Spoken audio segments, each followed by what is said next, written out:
कैसे हैं आप लोग। अब आप काफ़ी हद तक ब्लेंडर से फेमिलियर हो चुके हो, आपको उसकी सेटिंग्स पता है, आपको उसके नेविगेशंस पता है, आपको उसका इंटरफेस पता है। तो अब चलते हैं हम मैश को मैनिपुलेट कैसे करें या ऑब्जेक्ट को मैनिपुलेट कैसे करें ब्लेंडर में 3D व्यू पोर्ट के अंदर। ठीक है, 3D व्यू पोर्ट आपको पता ही है हमारा।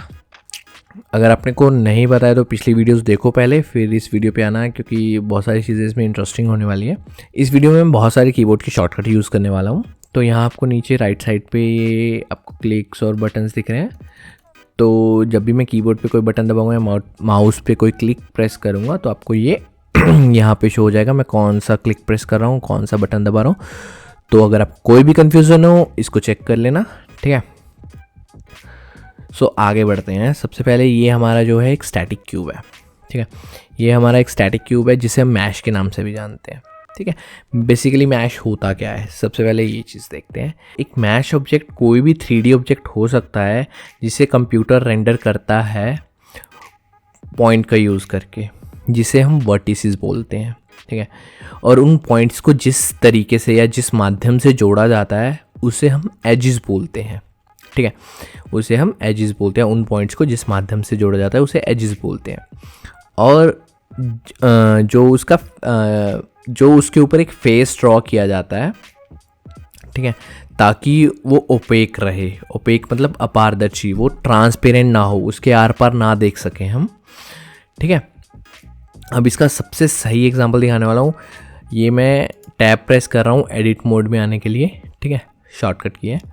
तो आप अभी इन सब चीज़ों पे मत जाना, ये सब हम सीखेंगे जब मैश एडिटिंग वाला टॉपिक आएगा उसमें। ठीक है, तो अभी मैं सिर्फ आपको वर्टिसेस, एजेस और फेसेस का मतलब समझा रहा हूँ। तो ये हमारी जो है वर्टिसेस है, आप देख रहे हो पॉइंट्स जो हैं ये हमारी वर्टिसेस है। ठीक है, और ये है ये हमारी एजेस है। ये आपको दिख रहा है, ये जो लाइंस है जिनसे ये वर्टिसेस जुड़ी हुई हैं वो हमारी एजेस है। ये वर्टिसेस इस लाइन से जुड़ी हुई है ना, ये हमारी एजेस है और ये हमारी वर्टिसेस है। और देखो अब ये 4 वर्टिसेस हैं और 4 एजेस हैं। ठीक है, और उसके ऊपर एक लेयर है, जो ये लेयर मैं अभी सिलेक्ट कर रहा हूँ ये, तो इसको हम फेस बोलते हैं। मल्टीपल फेसेस होते हैं एक मैश के ऊपर, तो इसलिए हम फेसेस बोलते हैं। ठीक है, आई होप अब आपको पता चल गया होगा मैश क्या होता है। ये एक टेक्निकल डेफिनेशन थी जो मैंने अभी आपको समझाया और बताया। अगर हम आसान भाषा में देखें तो मतलब क्या होता है मैश का। मैश एक ऐसा सॉलिड ऑब्जेक्ट है जो अपना स्टफ कॉम्प्रोमाइज़ करे 3D आपके आउटपुट के अकॉर्डिंग बेसिकली। ठीक है, ठीक है, वो हम आगे चल के सीखेंगे कैसे हम बना सकते हैं, और एक अच्छा सा डैमो भी रखेंगे। अगर आपको डैमो जल्दी चाहिए तो कमेंट करो। अगर एक भी कमेंट आया तो मैं नेक्स्ट वीडियो डैमो पे जो हमारे प्रिमिटिव जो बेसिक ऑब्जेक्ट्स होते हैं उनका डेमोस्ट्रेट ही करूँगा, और एक अच्छा सा एक व्यू बनाएंगे, या कोई एक बिल्डिंग्स या कार्स या बहुत कुछ बना सकते हैं, इट डिपेंड्स। पर एक एटलीस्ट एक कमेंट आना चाहिए। ठीक है, तो ये हमारा जो है मैश है। ठीक है, मैश वो होता है जो कॉम्प्रोमाइज़ करता है अपना स्टफ़, मतलब अपना आकार बदलता है आपके आउटपुट के अकॉर्डिंग। ठीक है, तो ये आपको समझ आ गया। अब इस कोर्स में हम जो भी मॉडल यूज़ करेंगे, जैसे कोई कार्टून बना रहे हैं, कोई बिल्डिंग्स बना रहे हैं, कार्स बना रहे हैं, कुछ भी चीज़ बना रहे हैं, वो हमारा मैश ही होगा। ये चीज़ आप ध्यान रखिएगा। ठीक है, ये हमारे पास डिफ़ॉल्ट एक क्यूब होता है। अब मैं वापस ऑब्जेक्ट मोड में आ जाता हूँ। वापस ऑब्जेक्ट मोड में आने के लिए या तो यहाँ से ऑब्जेक्ट मोड करो या टैब प्रेस कर दो। टैब एक शॉर्टकट है। ठीक है, तो ये सब हम आगे वैसे देखेंगे मैश एडिटिंग वाले टॉपिक पे। अब हम एक डिफ़ॉल्ट क्यूब को बदल के देखेंगे। ठीक है, अब मैं अपने कीबोर्ड पे एन प्रेस करता हूँ तो आपके पास साइड पैनल आ जाता है जिसमें आपका ट्रांसफॉर्म है। ठीक है, ट्रांसफॉर्म। अगर आपका एक्सपैंड नहीं है तो आप यहाँ पे क्लिक करके एक्सपेंड कर सकते हो उसको। ठीक है, तो ट्रांसफॉर्म का मतलब क्या होता है 3D ग्राफिक्स में। ट्रांसफॉर्म का बस इतना ही मतलब होता है लोकेशन उसकी चेंज करना, उसको रोटेट करना और उसको स्केल करना। ये 3 चीज़ें होती हैं ट्रांसफॉर्म का मतलब 3D ग्राफिक्स के अंदर। ठीक है, अब आपको नीचे एक डायमेंशन दिख रहा होगा। डायमेंशन दिख रहा है आपको। डायमेंशन क्या होता है, एक्स, वाई और जेड। मतलब ये एक्स एक्सिस से 2 मीटर है, ये वाई एक्सिस से 2 मीटर है और जेड एक्सिस से भी 2 मीटर है। ठीक है, मैं यहाँ जाके एक बार जेड का एक्सिस ऑन कर लेता ताकि आपको जेड वाली लाइन दिखे ब्लू। ठीक है, ये एक्स एक्सिस से भी 2 मीटर है, वाई एक्सिस से भी और जेड एक्सिस से भी 2 मीटर है। ठीक है, सो अगर हमें इस जो क्यूब है, अब ज़रूरी नहीं है आपको एक ही जगह पे रखना है अपना ऑब्जेक्ट, या आप जहाँ ऐड करोगे वहीं सही लोकेशन होगी। आपको इसको अपने अकॉर्डिंग चेंज करना पड़ेगा जब भी आप कोई चीज़ इसमें बनाओगे, कोई भी कैरेक्टर बनाते हो या कुछ भी बनाते हो, तो एक मैश की लोकेशन चेंज होती रहेगी। जब आप एनिमेट करोगे तो ऑफकोर्स होगी ना, क्योंकि वो चलेगा तो मैश आपका जो ऑब्जेक्ट है उसकी लोकेशन चेंज होगी, तभी तो वो इफेक्ट आएगा आपको एनिमेशन वाला। वो सब भी देखेंगे। मैं कीबोर्ड पे जी प्रेस करता हूँ। ठीक है, मैंने जी प्रेस किया और मैं इसको कहीं भी रोटेट कर पा रहा हूँ अपने जो क्यूब है उसको, और इसके अकॉर्डिंग अगर आप देखोगे तो लोकेशन भी चेंज हो रही है यहाँ साइड में, आपको दिख रहा होगा।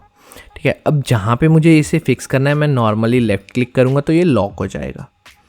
ठीक है, अब फॉर एग्ज़ाम्पल मैं कंट्रोल Z कर रहा हूँ, अंडू, आपको पता ही होगा।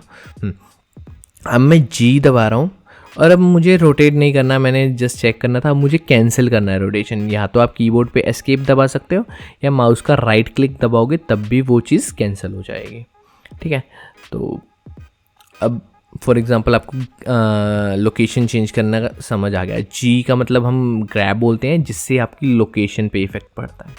आप चाहो तो यहाँ से भी ऐसे लोकेशन चेंज कर सकते हो, एक्स एक्सिस में इतनी, वाई एक्सिस में इतनी, जेड एक्सिस में इतनी।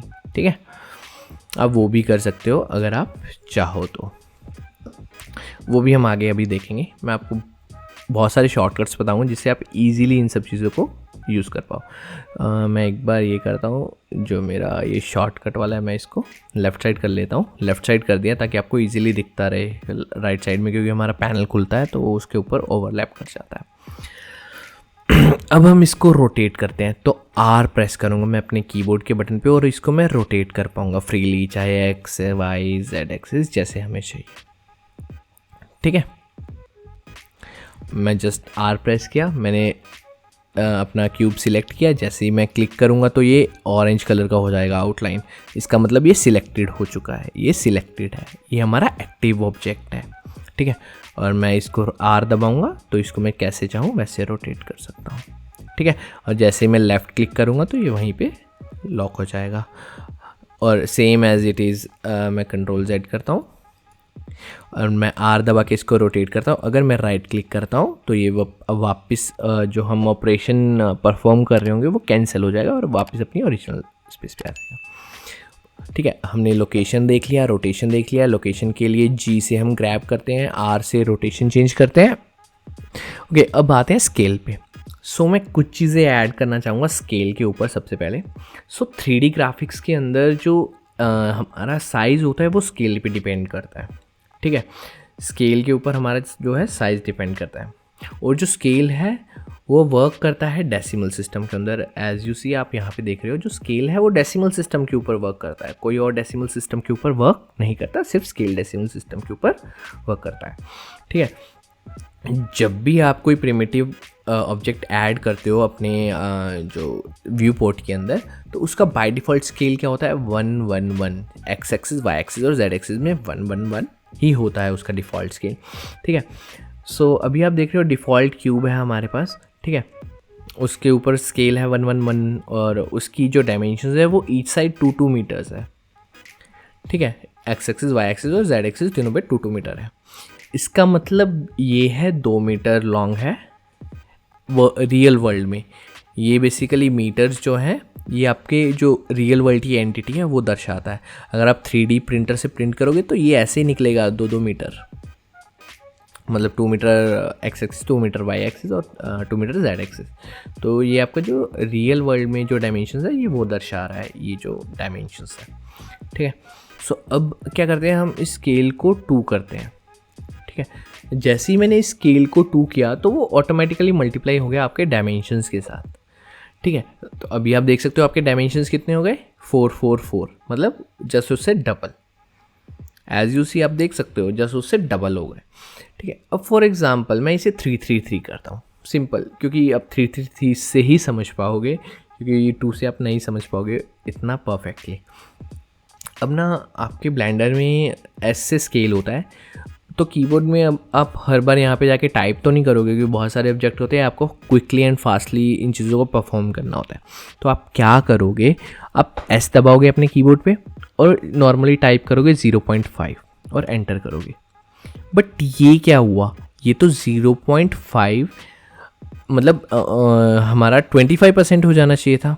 नहीं, क्यों नहीं होगा 25%? रीज़न ये है 25% इसलिए नहीं होगा क्योंकि जो स्केल की मैक्स वैल्यू होती है वो 1 ही होती है। अगर आप कहीं भी देखोगे, अगर आपको स्केल की अच्छी नॉलेज है तो स्केल की वैल्यू 1 ही होती है ऑलवेज, ठीक है।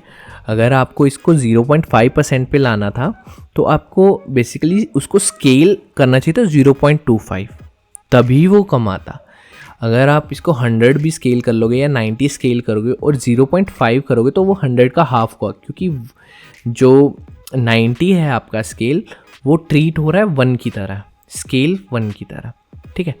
अब अकॉर्डिंगली ही ये हमारा चीज़ें वर्क कर रही हैं। तो आई होप आपको समझ आ गया होगा स्केल का मतलब, ठीक है। ये थोड़ा सा माइंड को घुमाने वाला था स्केल का जो टॉपिक, बट अगर आपको समझ आ गया तो ठीक है, नहीं तो कमेंट करो, मैं कमेंट में रिप्लाई करूँगा आपको जो चीज़ समझ नहीं आई।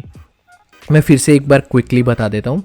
तो होता क्या है, हमने नॉर्मली अगर किसी ऑब्जेक्ट को स्केल किया, अब आप इस चीज़ को भूल जाओ भी ये 333 स्केल है, ये आपके लिए 33 नहीं है, ये बेसिकली 1 ही है, स्केल 1 ही रहता है हमेशा। ये आपको दिखाने के लिए 333 है ताकि आप समझ पाओ भी आपने इसको 3x पे स्केल किया है, सिंपल। अब मैं जैसे ही इसको s दबा के स्केल करता हूँ और इसको 0.5 मतलब उसका 1 का हाफ क्या होता है 0.5, ठीक है। मैं 1 का हाफ करता हूँ तो देखो 1.500 आ गया, ठीक है। पर बाकी लोकेशन और रोटेशन में ऐसा नहीं है, वो हम देखते हैं अभी, ठीक है। तो ये हाफ हो गया, तो मतलब क्या हुआ, स्केल की वैल्यू जो है वो ऑलवेज क्या होती है 1, और उसके अकॉर्डिंग ही बाकी सब चीज़ें ट्रीट होती हैं। सिंपल, ये सब चीज़ आप समझ गए होंगे, सिंपल ये है ज़्यादा। लेकिन आगे हम ग्रैब और रोटेशन देखेंगे तब आपको ये सब चीज़ें समझ आ जाएंगी, अगर आपको नहीं आई है तो, ठीक है। तो मैं इसको वापस 1 कर देता हूँ, ठीक है। मेरे यूनिट्स मीटर में है, कोई ज़रूरी नहीं आपके यूनिट्स भी मीटर में ही हो। अगर आपको आपके यूनिट मीटर्स में नहीं है, अगर आप करना चाहते हो तो यहाँ पे आप प्रॉपर्टी पैनल में जाके सीन्स में जाओगे तो यूनिट सिस्टम को हमेशा मैट्रिक्स ही रहने देना है, यूनिट स्केल को हमेशा 1 ही रखना, ठीक है। उसके बाद लेंथ में आप यहाँ पे चेंज कर सकते हो। अगर आप रोटेशन के जो ये है ये चेंज करना चाहते हो यूनिट्स, वो भी आप यहाँ से चेंज कर सकते हो, मास के, टाइम के और टेम्परेचर के भी, ओके। तो ठीक है, ये सब चीज़ें आपको समझ आ गई होंगी। सो अब फॉर एग्ज़ाम्पल हम किसी ऑब्जेक्ट को स्केल कर रहे हैं या ग्रैब कर रहे हैं, ठीक है, हम कुछ भी कर रहे हैं, स्केल, ग्रैब, रोटेट, 3 चीज़ें ही होती है ट्रांसफॉर्म के अंदर, तो मैश में भी यही 3 चीज़ें होती हैं। फॉर एग्ज़ाम्पल मैं इसे स्केल कर रहा हूँ, लेकिन यार मुझे यूनिफॉर्म स्केल नहीं करना है, मुझे चाहिए सिर्फ एक्स एक्सिस में स्केल हो। तो मैं क्या करूँगा, मैं नॉर्मली एस दबाऊँगा और अपने कीबोर्ड पे एक्स दबाऊँगा, तो ये सिर्फ एक्स एक्सिस में स्केल होगा, एज यू सी, आप देख पा रहे हो। और मैं जैसे ही लेफ़्ट क्लिक करूँगा ये लॉक हो जाएगा, ठीक है। और ये अगर आप यहाँ पे देखोगे तो देखो स्केल की वैल्यू एक्स एक्सिस में चेंज हुई है सिर्फ, ओके। और अगर मैं सेम ऐसे मैं स्केल करता हूँ और इसको जेड एक्सिस में करता हूँ, स्केल मैंने एस दबाया और जेड दबाया, अब ये क्या होगा, जेड एक्सिस में स्केल होगा, सिंपल। तो आई होप ये आपको समझ आ गया होगा। स्केल अगर किसी एक डायमेंशन में करना हो तो हम कैसे कर सकते हैं, सॉरी, किसी एक एक्सिस पे करना हो स्केल तो हम कैसे कर सकते हैं। तो सेम ऐसे ही ग्रैब का भी ऐसे ही है, मैंने जी दबाया, मैंने कहा एक्स एक्सिस पे, तो ये एक्स एक्सिस पे मूव होगा। एज यू नो हमारा एक्स एक्सिस होता है लेफ़्ट राइट के लिए, वाई होता है फॉरवर्ड बैकवर्ड और जेड होता है अप डाउन के लिए, ये आपको पता है, ठीक है। तो अब मैं नॉर्मल जी दबाता हूँ, मैंने जेड किया, जेड एक्सिस पे मूव कर पा रहा हूँ। मैं नॉर्मल जी दबाया, वाई दबाया, मैं वाई एक्सिस पे मूव कर पा रहा हूँ। और मैं जैसे ही लेफ़्ट क्लिक करूँगा ये वहीं पे लॉक हो जाएगा जहाँ हमें लॉक करना है, ठीक है। अब सेम एज इट इज़ ऐसे रोटेशन के लिए मैंने आर दबाया, मैंने कहा एक्स, अब ये सिर्फ एक्स एक्सिस में रोटेट होगा, ठीक है। और मैं जैसे ही लेफ़्ट क्लिक करूँगा ये लॉक हो जाएगा। फिर मैंने आर दबाया, मैंने कहा चलो अब मुझे जेड एक्सिस में रोटेट करना है, तो मैं ये जेड एक्सिस में रोटेट कर पाऊँगा, और जैसे ही क्लिक करूँगा वो लॉक हो जाएगा, ठीक है। अब एक चीज़ देखते हैं, फॉर एग्जांपल कई बार क्या होता है, हमारे पास ऐसी सिचुएशन आ जाती है भी हमें जेड एक्सिस में नहीं करना होता, लेकिन एक्स वाई एक्सिस पे हमें उस चीज़ को ग्रैब करना या रोटेट करना होता है। तो उस केस में क्या करेंगे, किसी एक डायमेंशन को हम छोड़ेंगे कैसे, ठीक है, मतलब किसी एक पर्टिकुलर डायमेंशन में वो रोटेट, स्केल या जो उसकी लोकेशन है वो चेंज ना हो, बट बाकी दोनों डायमेंशंस में हो। तो उसके लिए क्या करेंगे, फॉर एग्जांपल मुझे ग्रैब करना है, मैं जी दबाऊंगा, अब मेरा हर जगह ग्रैब हो रहा है, तो मैं क्या करूँगा, शिफ्ट के साथ जेड दबा दूंगा। अब आप देख रहे हो मैं ऊपर नहीं ले जा पा रहा, इसको जेड एक्सिस में नहीं जा रहा है ये हमारा जो है, ठीक है, ये एक्स एक्सिस और वाई एक्सिस में मूव कर रहा है, जेड एक्सिस में नहीं जा रहा है। ओके, अब फॉर एग्जांपल मैं जी दबाता हूँ और मैं शिफ्ट जेड कर देता, शिफ्ट जेड तो मैं शिफ्ट एक्स कर देता हूँ, तो अभी एक्स एक्सिस में नहीं जा रहा, देख पा रहे हो आप, ये अब एक्स एक्सिस में नहीं जा रहा, ये जेड एक्सिस में जा रहा है, ये वाई एक्सिस में जा रहा है, लेकिन ये एक्स एक्सिस में नहीं जा रहा, ठीक है। तो सेम ऐसे ही रोटेशन के लिए भी मैं आर प्रेस करता हूँ रोटेशन का, और शिफ्ट एक्स अगर प्रेस कर देता हूँ तो मैं एक्स एक्सिस में रोटेट नहीं कर पाऊँगा, लेकिन मैं बाकी जेड एक्सिस और वाई एक्सिस पे रोटेट कर सकता हूँ। आई होप आपको ये समझ आ गया होगा। सो आप खुद से प्रैक्टिस करके देखो इन सब चीज़ों की, तभी आप समझ पाओगे। मैंने आपको स्केल का शॉर्ट हैंड बताया था, लेकिन मैंने आपको रोटेशन और ग्रैब का नहीं बताया। अब फॉर एग्जांपल मुझे क्या करना है, मुझे ग्रैब करना है, तो मैंने जी दबाया, ठीक है, मैं ग्रैब कर पा रहा हूँ, लेकिन नहीं, मुझे वाई एक्सिस में इसे 10 मीटर करना है, जो आपका यूनिट सेट होगा उसके अकॉर्डिंग वो आगे मूव करेगा, ठीक है। अब मैंने जी दबा के वाई दबा के 10 दबाया, तो वो 10 मीटर आगे चला गया है वाई एक्सिस में। अब सेम मैं मुझे वापस लाना है, तो मैं क्या करूँगा, जी दबाऊंगा, वाई दबाऊंगा, -10 कर दूंगा, तो वापस 0 पे आ जाएगा, क्योंकि मैंने 10 ऐड किया तो 10 माइनस करूँगा, राइट। अब फॉर एग्जांपल मुझे जेड एक्सिस में करना है, तो मैं जी दबा के जेड दबाऊंगा और 10 दबा दूंगा, या 20, जितना भी आपको, 10, 25, 100, 1, 2 कुछ भी कर सकते। तो ये हमारा जेड एक्सिस में गया चला 10 मीटर। आप यहाँ पे यूनिट्स देखते रहना जो चेंजेस हो रहे हैं, तो आपको यहाँ पे दिखता रहेगा जो मैं शॉर्टकट से चेंजेस कर रहा हूँ, ठीक है। तो सेम ऐसे ही मैं जी जेड -10 करूँगा तो वापस आ जाएगा 0 पे, ठीक है। तो सेम ऐसे ही रोटेशन का भी मैं आर दबाया, मैंने कहा जेड एक्सिस में रोटेट करो कितना, 45 डिग्री, हो गया, एंटर करूँगा, वैसे ही वो लॉक हो जाएगा वहाँ पे। मैं कह रहा हूँ नहीं यार, रोटेट करो किस पे, वाई एक्सिस पे 90 डिग्री, हो गया 90 डिग्री वाई एक्सिस पे, ठीक है। तो ये सब चीज़ें आपको समझ आ गई होंगी, खुद से प्रैक्टिस करो इन सब चीज़ों की, अच्छे से कर पाओगे। और इन सब चीज़ों पे थोड़ा ध्यान ज़्यादा देना, क्योंकि शॉर्टकट जो चीज़ें हैं वो काफ़ी चलती हैं ब्लेंडर में, और इन शॉर्टकट चीज़ों से ही आप क्विकली अपनी चीज़ें बना सकते हो ब्लेंडर में, ठीक है। सो अब एक काम करते हैं, मैं इसको ग्रैब करके एक बार थोड़ा साइड रख देता हूँ।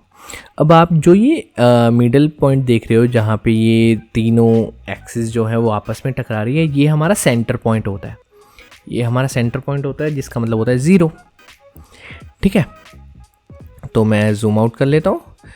अगर आपको गिज़्मो आपका नहीं दिख रहा तो आप यहाँ से ऑन ऑफ कर सकते हो अपना गिज़्मो, ठीक है। और गिज़्मो के साइड में यहाँ पे ड्रॉप डाउन है, तो यहाँ पे आप क्लिक करोगे तो मूव आ जाएगा। सो आप चाहो तो यहाँ से भी अपने ऑब्जेक्ट को मूव कर सकते हो, ठीक है।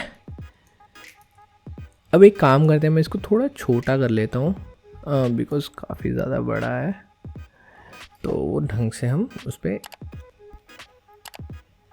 मैं करता हूँ स्केल वाई एक्सिस में थोड़ा सा, बस ऐसे रखते हैं, और मैं इसको हल्का सा रोटेट कर लेता हूँ ताकि मैं आपको एग्जांपल अच्छे से समझा पाऊँ। ओके, अब आपने देखा होगा मैंने अपना ऑब्जेक्ट रोटेट किया, बट मेरा गिज़्मो उस ऑब्जेक्ट के अकॉर्डिंग रोटेट नहीं हुआ।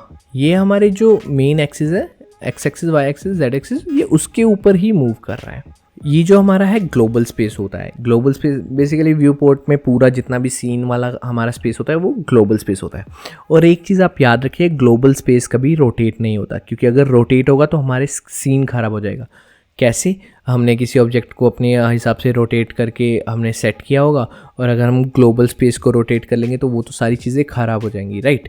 तो ग्लोबल स्पेस कभी भी रोटेट नहीं हो सकता, आपका कमरा कभी रोटेट नहीं हो सकता एज इज़, ठीक है। आप उसमें जितने मर्जी ऑब्जेक्ट्स रख सकते हो अपने रूम में, लेकिन आपका रूम रोटेट नहीं हो सकता, ठीक है।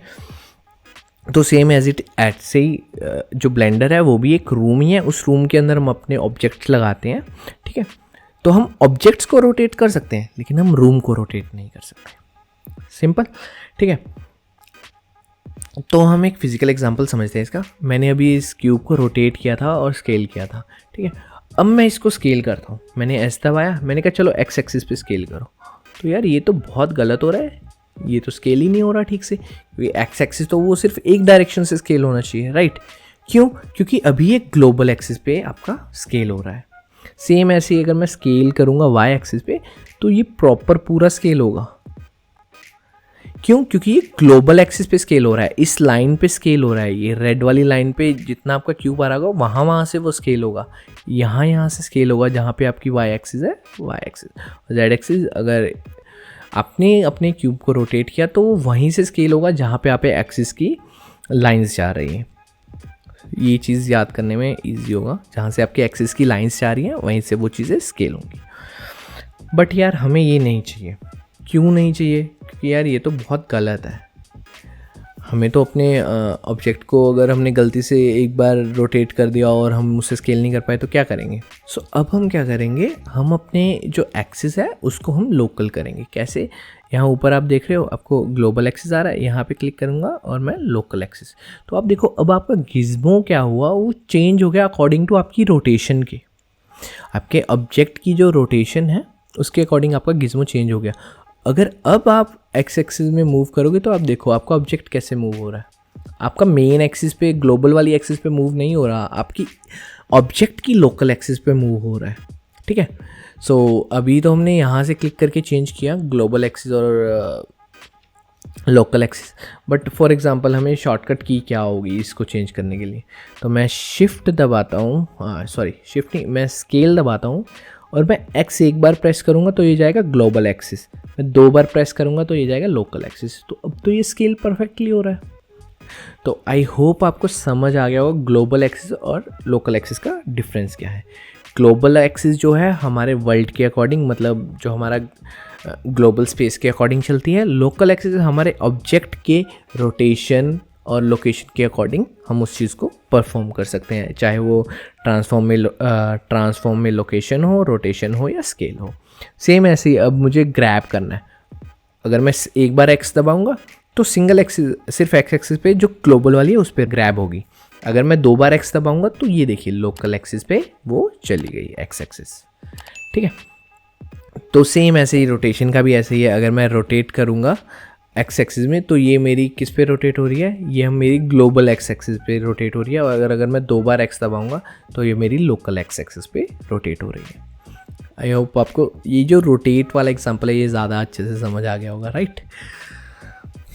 सो आपको ग्लोबल और लोकल में डिफरेंस पता चल गया है, ठीक है। अब क्या करते हैं, अब हम एक सिचुएशन रखते हैं। फॉर एग्जांपल हमने अपने ऑब्जेक्ट को बहुत सारा मैनिपुलेट कर लिया, ठीक है। अब हम इसको अंडू नहीं कर पा रहे। क्यों? क्योंकि हम अगर अपने ये एडिट में जाके प्रेफरेंसेस में जाएं और यहाँ पे अगर मैं सिस्टम में जाके आपको दिखाऊं तो हमारे अंडू के स्टेप्स कितने हैं, 128। तो अगर हम 128 टाइम ही अंडू कर सकते हैं, अगर हम उससे ज़्यादा अंडू करना चाहेंगे तो हम नहीं कर सकते अपने। और जो ब्लेंडर है ना, इसमें बहुत सारे स्टेप्स होते हैं। सिंपल सी बात है, क्योंकि आप एक बिल्डिंग बनाओगे, कार बनाओगे या कुछ भी बनाओगे तो इतने स्टेप्स होंगे आपको खुद याद नहीं रहेगा।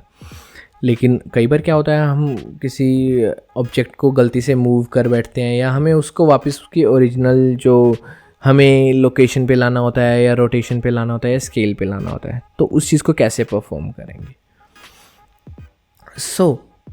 सबसे पहले क्या करेंगे, हमने अपना जो ऑब्जेक्ट है उसे सिलेक्ट किया, ठीक है। अब मैं क्या करता हूँ, आपके कीबोर्ड अगर आप विंडोज़ के यूज़र हो तो ऑल्ट होगा, मेरे में ऑप्शन है क्योंकि मैं मैक पे हूँ, ठीक है। मैंने ऑप्शन दबाया और मैं आर दबाता हूँ, ठीक है। ऑप्शन और आर दबाया तो इसकी सारी रोटेशंस जो है वो ज़ीरो हो गई, आप यहाँ पे चेक कर सकते हो। सिंपल। सेम ऐसे ही मैंने अगर इसको ग्रैब कर रखा है कहीं पे और मैं ऑप्शन दबाता हूँ और जी दबाता हूँ तो सारी जो इसकी लोकेशन है वो ज़ीरो हो गई। और अगर मैं ऑप्शन दबा के एस दबाता हूँ तो जो भी मैंने स्केल किया था वो ज़ीरो हो गया, मतलब स्केल जो बाय डिफ़ॉल्ट होता है वो हो गया। अब आप कह रहे हो यार ये तो मैं यहाँ से भी जाके कर सकता, लोकेशन, रोटेशन और स्केल से। हाँ कर सकते थे आप, मुझे जस्ट आपको बताना था अभी मैं किसी चीज़ को रीसेट कैसे करते हैं, इसलिए मैंने ये एग्जांपल आपको दिया। ठीक है, अब हम आते हैं अभी मैश में हम ऑब्जेक्ट कैसे ऐड कर सकते हैं। अभी तो हमारे पास एक ही ऑब्जेक्ट है, लेकिन सारी ज़िंदगी एक ऑब्जेक्ट पे तो काम नहीं कर सकते ना। मैं यार इसको ऑफ कर देता हूँ मूव वाले को। हाँ, एक और चीज़ मैं आपको बता देता हूँ, ये तो मूव वाला है। ठीक है, यहाँ से आप रोटेशन और स्केल का भी ऑन कर सकते हो, और आप चाहो तो यहाँ से ऐसे रोटेट कर सकते हो क्लिक करके। आपको कीबोर्ड के शॉर्टकट यूज़ करने की ज़रूरत नहीं पड़ेगी।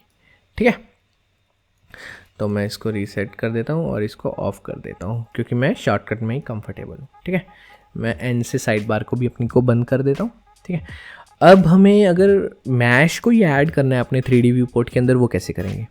मैं शिफ्ट ए दबाता हूँ नॉर्मली, और यहाँ नीचे बहुत सारे हैं आई नो ऑब्जेक्ट्स, वो भी देखेंगे पर बाद में। तो ये मैश पे क्लिक करता हूँ, और यहाँ पे मैं जो भी मेरे पास कौन कौन से हैं, प्लेन, क्यूब जो हमारा डिफ़ॉल्ट होता है, सर्कल, यूवी स्फीयर, आइकोस्फीयर, सिलेंडर, कोन और टॉरस, ग्रिड और मंकी का नाम सुजान है, याद रखना। सबसे पहले हम प्लेन ऐड कर लेते हैं। ठीक है, मैंने प्लेन ऐड किया, मैंने कहा ZY2, थोड़ा सा कम है ना, तो मैं क्या करता हूँ 4 कर देता हूँ। GY4 मतलब मैंने कहा उसे कहा ग्रैब हो जाओ y एक्सिस पे 4 पे। सिंपल, ये आप भी जब प्रैक्टिस करोगे आपको समझ आने लग जाएगा। नहीं पता चल रहा तो कीबोर्ड के शॉर्टकट्स आपको नीचे दिख ही रहे होंगे। ठीक है, अब हमने अपना प्लेन ऐड किया। प्लेन कैसा होता है, कुछ इस तरह से होता है, बिल्कुल खाली, सिर्फ इसके ऊपर एक फेस होता है और वर्टिसेस और एजेस होते हैं और कुछ नहीं होता। मैं शिफ्ट ए करता हूँ और मैं सर्कल ऐड करता हूँ, और मैं इसको करता हूँ ग्रैब कर दो y पे 8 मीटर, मतलब अवे फ्रॉम 0 to 8 हो जाएगा ना वो। तो हमारा सर्कल में क्या होता है, सर्कल में बेसिकली हमारा सिर्फ ये होता है, क्या बोलते हैं, एजेस और हमारे पॉइंट्स होते हैं, वर्टिसेस बोलते हैं जिसको हम। इसमें कोई फेस नहीं होता है। ठीक है, मैं शिफ्ट ए करता हूँ, क्यूब आपने देख ही चुके हो। उसके बाद आया यूवी स्फीयर मैं करता हूँ GY और 12। यूवी स्फीयर बेसिकली एक सर्कल की तरह होता है। ये कुछ इस तरह से दिखता है। ठीक है, मैं एक काम करता हूँ, मैं जल्दी से सारे ऑब्जेक्ट ऐड कर लेता हूँ, फिर आपको एक एक करके दिखाता हूँ।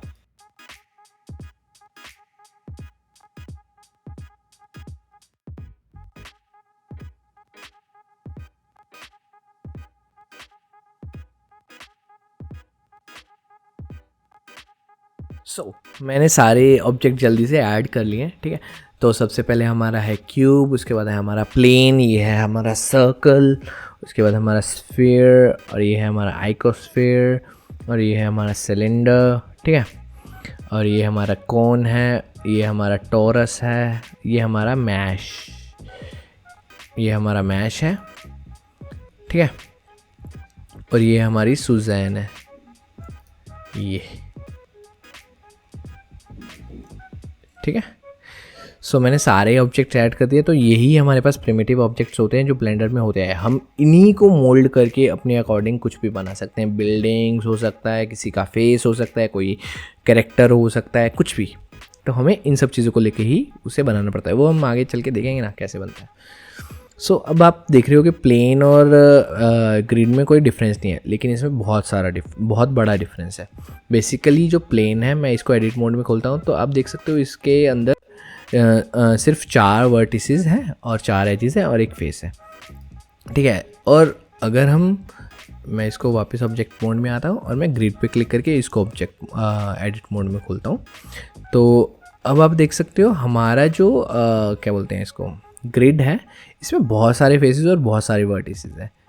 बस यही डिफरेंस है ग्रिड और प्लेन के अंदर। ठीक है, ठीक है, तो ये मुझे सिर्फ आपको डिफरेंस समझाना था, मैंने समझा दिया। अब हम क्या करते हैं, सारे ऑब्जेक्ट्स को करते हैं टाटा बाय बाय। हम आ जाते हैं अपने डिफ़ॉल्ट क्यूब के साथ। ठीक है, हाँ, अगर आप शिफ्ट ए दबा के इसको ऐड नहीं करना चाहते तो यहाँ ऊपर ऐड है, और ऐड के ऊपर मैच जाके आप यहाँ पे भी अपने ऑब्जेक्ट्स ऐड कर सकते हो। ठीक है, मैं इसको भी डिलीट कर देता हूँ, शिफ्ट ए और क्यूब। अब आप देख रहे हो जब भी मैं कोई चीज़ अपना मैश एडिट करता हूँ तो यहाँ नीचे हमारे पास ऐड के मेन्यू आ जाता है, जिसे हम ऐड मेन्यू बोलते हैं बेसिकली। यहाँ पे आप उस चीज़ का जो डायमेंशंस है या कुछ चीज़ें हैं वो चेंज कर सकते हो। अभी ये क्यूब है, क्यूब में तो सिर्फ साइज़ ही होता है और इसलिए आपको कुछ स्पेशल दिख नहीं रहा, तो मैं ऐड करता हूँ सिलेंडर। ठीक है, अब सिलेंडर में देखो वर्टिसेस आ रहा है, मैं इसको कम कर रहा हूँ, देख रहे हो आप डिफरेंस। अगर मैं इसको 7 कर दूंगा तो ये पॉलीगॉन बन गया, दिख रहा है आपको डिफरेंस। अगर आप चाहो तो इसका रेडियस कम ज़्यादा भी कर सकते हो, आप इसकी डेप्थ भी कम ज़्यादा कर सकते हो। ठीक है, और एक चीज़ याद रखिएगा, अगर आपने ये जो प्रॉपर्टीज़ हैं ये एक बार अप्लाई कर दी किसी चीज़ पे, फॉर एग्जांपल मैंने इसको कर दिया 1, मैंने इसको 1 का, इसको 2 का, मैंने इसको अप्लाई कर दिया। अब मैं इस प्रॉपर्टी को वापस से चेंज नहीं कर सकता। अगर मुझे इस प्रॉपर्टी को चेंज करना है इस ऑब्जेक्ट के लिए, तो मैं इस ऑब्जेक्ट को डिलीट करूँगा और उसके बाद मैं दोबारा से ऐड करूँगा, तब मेरे पास ये मेन्यू दोबारा से आएगा और फिर मैं इसे चेंज कर सकता हूँ। मैं 32 करता हूँ, ठीक है। अगर वो मेन्यू एक बार चला गया तो आप उसे दोबारा उस चीज़ को एडिट नहीं कर सकते। ये पता नहीं क्यों लिमिटेशंस हैं बट ब्लेंडर की, ठीक है। अगर आपको चाहिए तो आप डिलीट करके दोबारा से उसे ऐड करोगे तभी वो होगा, ठीक है। सो मैं क्या करता हूँ, कोई एक छोटा सा एग्जांपल करके देखते हैं। तो मैं अपनी सुजैन को ऐड कर लेता हूँ इस पर। अब मैं चला जाता हूँ राइट ऑर्थोग्राफिक व्यू में, ठीक है। मैंने नमपैड पे 3 प्रेस किया, मैं राइट ऑर्थोग्राफिक व्यू पे चला गया। अब मैं क्या करता हूँ, शिफ्ट ए दबाता हूँ, मैश पे क्लिक करता हूँ और मैं कोन ऐड कर लेता हूँ। मैं अपनी सुजैन को बेसिकली एक कैप पहनाना चाहता हूँ, ठीक है। एग्जाम्पल के तौर में मैं ये साइड मेन्यू खोल लेता हूँ, ठीक है। मैंने जी किया, अब आप देखो एक्स एक्सिस पे इसकी कोई भी वो नहीं हो रही है, क्या बोलते हैं, एक्स एक्सिस को इसने इग्नोर कर दिया, ठीक है। अब ये सिर्फ वाई और जेड एक्सिस पे मूव कर रहा है, ठीक है। अगर मैं फ्रंट ऑर्थोग्राफिक व्यू में चला जाऊं तो ये अब किसको इग्नोर करेगा, ये अब वाई एक्सिस को इग्नोर करेगा। देखो वाई एक्सिस चेंज नहीं हो रही बट एक्स एक्सिस और जेड एक्सिस चेंज हो रही है, ठीक है। तो हम राइट ऑर्थोग्राफिक व्यू में जाते हैं, सुजैन को एक कैप पहनाते हैं अच्छी सी, ठीक है। सेम ऐसे ही रोटेट करते हैं हल्का सा, हम इसको ग्रैब करते हैं थोड़ा सा वापस, थोड़ा सा ऊपर, ठीक है। वाह, हमने अपनी सुजैन को एक कैप पहना दी, ठीक है। अब आपने नोटिस किया होगा जब भी मैं कोई ऑब्जेक्ट ऐड करता हूँ तो यार ये बीच में क्यों ऐड होता है, ये सेंटर पॉइंट है इसके ऊपर। अब यार इसके ऊपर ऐड होगा पता थोड़ी चलेगा अगर कोई छोटा ऑब्जेक्ट होगा, यार मैंने ऑब्जेक्ट ऐड किया है या नहीं किया। तो उस चीज़ को बेसिकली होता क्या है, जो जब भी हम कोई ऑब्जेक्ट ऐड करते हैं वो डिफ़ॉल्ट वर्ल्ड के सेंटर में ऐड होता है, ठीक है। आप चाहो तो इस चीज़ को चेंज कर सकते हो। कैसे, जो ये आपको क्रॉस का आइकन दिख रहा है, ये इसको हम बोलते हैं 3D कर्सर। इस 3D कर्सर पे हमेशा आपके नए ऑब्जेक्ट्स ऐड होते हैं। तो अगर आपको इस 3D कर्सर को चेंज करना हो किसी लोकेशन पे तो आप कैसे करोगे, आप शिफ्ट को होल्ड करोगे, ठीक है। शिफ्ट प्रेस करके आप जहाँ पे भी राइट क्लिक करोगे ये 3D कर्सर वहाँ मूव हो जाएगा। इसका भी बहुत जगह यूज़ होता है ये 3D कर्सर, इस चीज़ का आप ध्यान रखिएगा, ठीक है। शिफ्ट प्रेस करके आप राइट क्लिक करोगे तो वहाँ पे आपका 3D कर्सर मूव हो जाएगा, ठीक है। अब मैं अगर कोई ऑब्जेक्ट ऐड करता हूँ, यूवी स्फीयर कर लेते हैं, तो देखिए ये ऑब्जेक्ट यहाँ ऐड हो रहा है ना कि सेंटर में। अब फॉर एग्जांपल मैंने गलती से अपने 3D कर्सर को कहीं मूव कर दिया, अब मुझे चाहिए क्या, वो वापस सेंटर में आ जाए। तो आप क्या करोगे, तो आप Shift+C दबाओगे, जिससे क्या होगा, हमारा कैमरा भी रीसेट हो जाएगा, कैमरा का जूम है जो वो भी रीसेट हो जाएगा और हमारा जो 3D कर्सर है वो भी अपने वर्ल्ड के सेंटर में आ जाएगा, ठीक है। 3D कर्सर जो है हमारे वर्ल्ड के सेंटर में आ जाएगा। अब हम क्या कर रहे हैं, चलो हमने सुजैन के ऊपर कैप के ऊपर ये स्फीयर लगाते हैं। तो मैं आ जाता हूँ राइट ऑर्थोग्राफिक व्यू में, जिसे मैं ग्रैब करता हूँ, ऐसे स्केल करूँगा, इसको छोटा करूँगा, ठीक है। स्केल हमेशा यूनिफॉर्मली होता है, ये याद रखिएगा, ठीक है। तो मैं इसको इसके ऊपर लगाता हूँ, थोड़ा सा रोटेट करते हैं इसको ऐसे। तो अब मैं आता हूँ अपने फ्रंट ऑर्थोग्राफिक व्यू में, क्योंकि हमने यहाँ पे ऐड किया था ना इस ऑब्जेक्ट को, तो इसलिए इसने अपने वाई एक्सिस को तो छेड़ा ही नहीं ना। तो अब हम ग्रैब करते हैं और इसको यहाँ लगा देते हैं। ठीक है, अब अगर हम 3 से थोड़ा सा इसको कुछ इस तरह से, राइट, तो ये हमारा काफ़ी अच्छा लग रहा है। सुजैन के कैप के ऊपर एक इसको थोड़ा चाहे तो छोटा कर सकते हैं कुछ इस तरह से।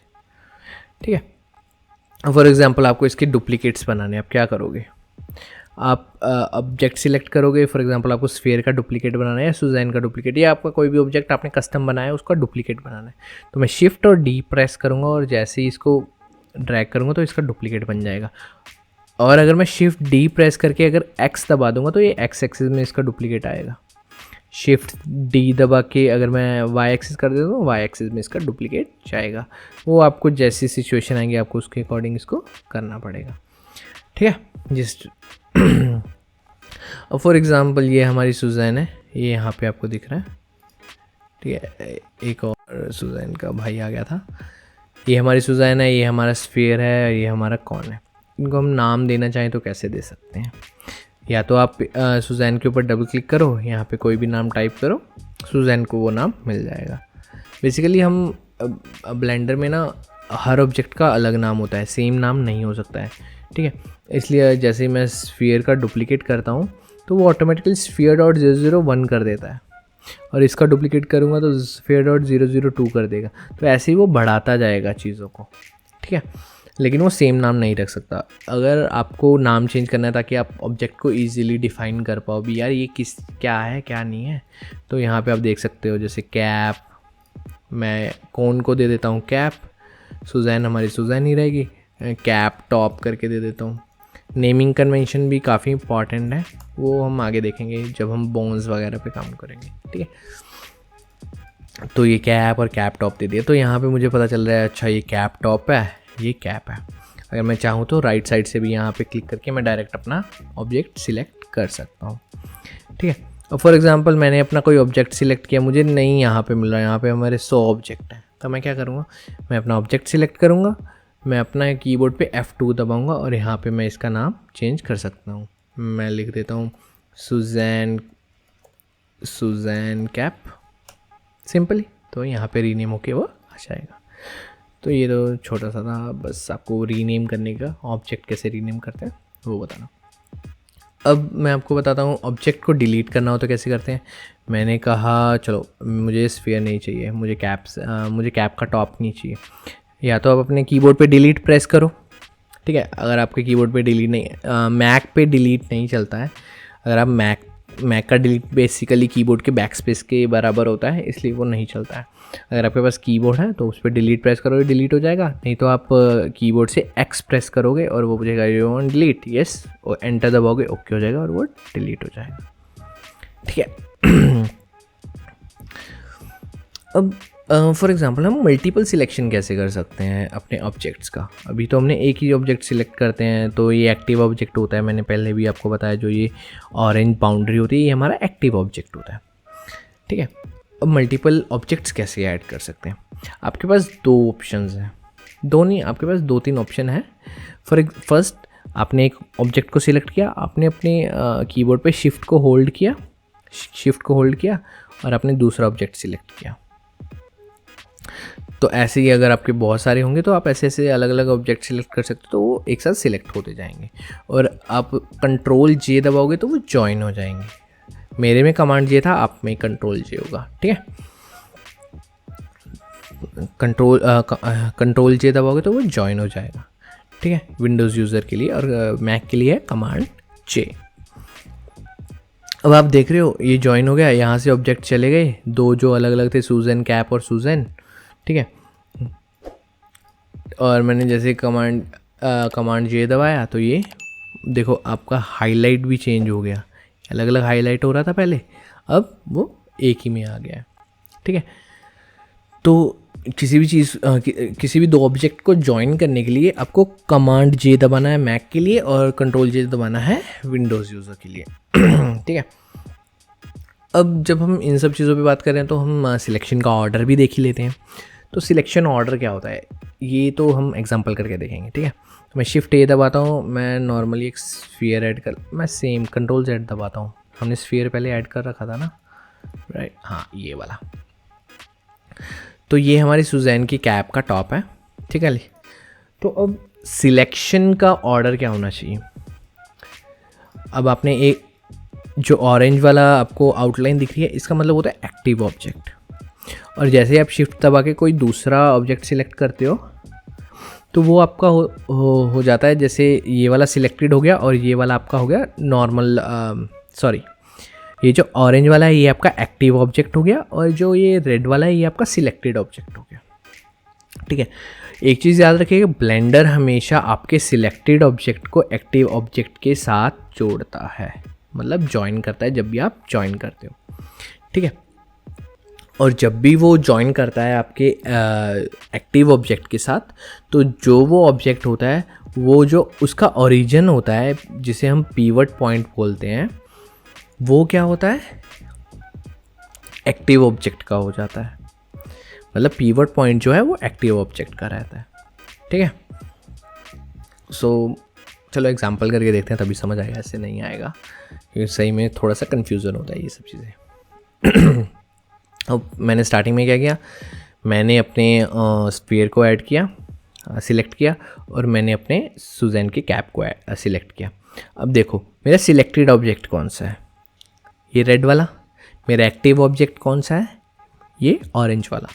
हमेशा सिलेक्टेड ऑब्जेक्ट ज्वाइन होता है एक्टिव ऑब्जेक्ट के साथ। अब मैं कमांड जे दबाता हूँ, देखो ये आपको जो सेंटर में ये ऑरेंज सर्कल दिख रहा है, ये हमारा ओरिजिन है।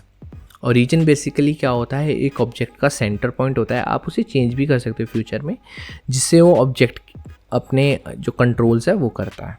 बेसिकली उसकी कुछ चीज़ें कंट्रोल्स उस ओरिजिन के बेस पे ही होती है, जैसे रोटेशन। मैंने आर दबा के रोटेट किया, देखो मैंने ऑब्जेक्ट को ज्वाइन कर दिया, उसका जो ओरिजिन था वो हमारे कॉन का सेंटर था। तो अब मैं रोटेट कर रहा हूँ तो देखो कॉन के सेंटर के अकॉर्डिंग वो चीज़ें रोटेट हो रही हैं। लेकिन अगर मैं इसका ऑपोजिट करता तो क्या होता? पहले मैं अपनी कैप सिलेक्ट कर देता हूँ, शिफ्ट दबा के मैं अपना कैप का टॉप सिलेक्ट कर लेता हूँ। अब मैं कमांड जे या कंट्रोल जी करता हूँ। अब आप देख रहे हो आपका ओरिजिन कहाँ आ रहा है? आपके स्फीयर के सेंटर में। जो आपका कैप के टॉप का ओरिजिन था वो ओरिजिन आ रहा है। और अगर अब मैं आर से रोटेट करता हूँ तो आप डिफरेंस देख चुके हो। आई होप आपको ये चीज़ समझ आ गई होगी। ओरिजिन बेसिकली रोटेशन, स्केल और ट्रांसफॉर्मेशन के काम आता है, ठीक है। आपको अपने ऑब्जेक्ट को किस तरह से मैनिपुलेट करना है वो आप आगे चल के सीखोगे, लेकिन ये एक छोटा सा एग्जाम्पल था ओरिजिन का। आगे चल के शायद देखेंगे, अगर ओरिजिन की ज़रूरत पड़ी तो एक बार अच्छे से एक्सप्लेन कर देंगे, ठीक है। तो हम एक बार क्या करते हैं, हम इसको ज्वाइन कर देते हैं, ठीक है। हमने इसको ज्वाइन कर दिया। मैं आपको एक और चीज़ बताना चाहूँगा। शेडिंग मोड होते हैं ब्लेंडर में, आप अपने अकॉर्डिंग उस शेडिंग मोड को सिलेक्ट कर सकते हो। ब्लेंडर में भी आपको स्मूथ फेसेस चाहिए या आपको फ्लैट फेसेस चाहिए, तो वो चीज़ हम कैसे करते हैं ब्लेंडर में। आपको अपना एक ऑब्जेक्ट सिलेक्ट करना है, आपको राइट क्लिक करना है। आप जैसे ही शेड स्मूथ पे क्लिक करोगे तो आपका जो ऑब्जेक्ट है वो स्मूथ हो जाएगा। आप राइट क्लिक करके वापस करोगे शेड फ्लैट, तो वो वापस फ्लैट हो जाएगा, ठीक है। शेड स्मूथ बेसिकली जब आप शेडिंग देखोगे तब ये काम आएगा, ठीक है। जब आप 3D ऑब्जेक्ट्स में काम कर रहे हो तो आप शेड फ्लैट में भी इसको यूज़ कर सकते हो, ठीक है। इस वीडियो में हमने क्या क्या सीखा? इस वीडियो में बेसिकली हमने अपने मैश को कंट्रोल करना सीखा, उसे स्केल करना, रोटेट करना और उसे उसकी लोकेशन चेंज करना सीखा, और उसके शॉर्टकट सीखे। हम अपने मैश को कैसे ट्रांसफॉर्म कर सकते हैं, बेसिकली हमने वो सब चीज़ें देखी। हमने थोड़ा बहुत स्केल के बारे में भी देखा, ठीक है। उसके बाद हमने अपने जितने भी ऑब्जेक्ट्स होते हैं 3D इसके मैश जितने भी हमारे 3D मैश होते हैं, हमने वो अपने स्क्रीन पे ऐड करके देखे कैसे कैसे होते हैं, कैसे कैसे नहीं। वो यूज़ हम फ्यूचर में करेंगे। आप चाहो तो प्रैक्टिस कर सकते हो यूज़ करने की। ऑर्थोग्राफिक व्यू में मैंने आपको दिखाया, अभी आपको एक एक्सिस आपकी ब्लॉक हो जाती है तो उसमें आपको की बटन प्रेस करने की ज़रूरत नहीं रहती, एक्स एक्सिस में ही रोटेट हो या वाई एक्सिस में, ठीक है। उसके बाद हमने मैश को डिलीट करना और डुप्लीकेट करना भी सीखा, ठीक है। और थोड़ा बहुत हमने शेडिंग के बारे में भी देखा, ठीक है। और उसके बाद मैंने आपको सिलेक्शन का ऑर्डर बताया क्या होना चाहिए। थोड़ा बहुत हमने ओरिजिन के बारे में भी समझा, ठीक है। So I hope you like the video. इस वीडियो को लाइक करना मत भूलिएगा, चैनल को सब्सक्राइब करना मत भूलिएगा, और जय हिंद।